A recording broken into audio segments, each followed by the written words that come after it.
Factorial के बारे में आप लोग ये जानते हैं कि जब भी हमारे पास फैक्टोरियल आएगा तो हम फैक्टोरियल को कैसे लिख सकते हैं। फॉर एग्जांपल हमारे पास अगर n फैक्टोरियल है ना, n कोई भी नंबर है, जैसे यहाँ पे 81 फैक्टोरियल है, 80 फैक्टोरियल है, सो हम n के फैक्टोरियल के साथ ये कह सकते हैं कि n -1 n -2 और ये सो ऑन 1 तक आता रहेगा, ठीक है, जब तक ये हमारे पास इस टर्म में आ जाए। तो n फैक्टोरियल का मतलब कि उससे बैकवर्ड जितने नंबर्स हैं वो सारे मौजूद हैं।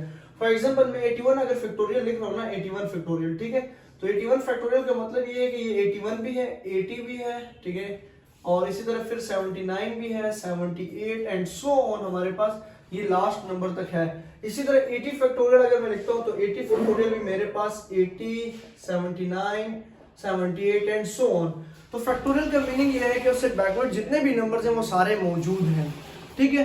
अब जब हम फैक्टोरियल को सॉल्व करते हैं, इस क्वेश्चन को मैंने सिंपलीफाई करना है, 81 factorial plus 80 factorial plus 80 divide by 81 factorial minus 80 factorial. तो मैं यहाँ पे क्या करूँगा, सबसे पहले, क्योंकि मुझे 81 फैक्टोरियल तक तो मैं नंबर्स नहीं लिख सकते, तो बहुत ज्यादा नंबर्स हैं, मैं यहाँ पे एक आसान सा कॉन्सेप्ट यूज करूंगा कि इसको मैं लिख लूंगा 81 डॉट 80 फैक्टोरियल पे मैं स्टॉप करूंगा प्लस ये 80 फैक्टोरियल।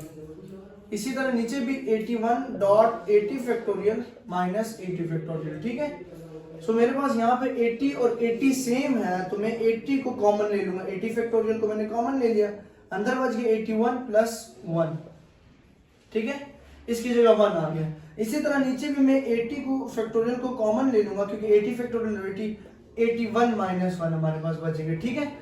तो यहां से अब आप देख सकते हैं कि for example 80 factorial divided by 80 factorial और साथ 81 प्लस 1 82, 81 प्लस 80 और 81 माइनस 80 और 81 माइनस 1 80, ठीक है। इसके बाद हमारे पास 80 फैक्टोरियल कट हो जाएगा, तो 82 डिवाइडेड बाय 80। अब इसकी कटिंग करने आप सेम टेबल से कट हो सकते हैं, मतलब 2 के टेबल से, 2 40 आर 80 एंड 241, ठीक है।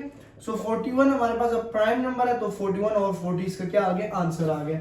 तो हमने फैक्टोरियल को इजी करके सॉल्व कर लिया। जब भी आपके पास इस तरह का कॉन्सेप्ट आए तो आप ये वाला मेथड अप्लाई करें, क्योंकि अगर आप वो वाला मेथड, उससे भी कटिंग होगी लेकिन वो सिंप्लीफाई करना मुश्किल हो जाएगा, बहुत बड़ी वैल्यू बन जाएगी, ठीक है।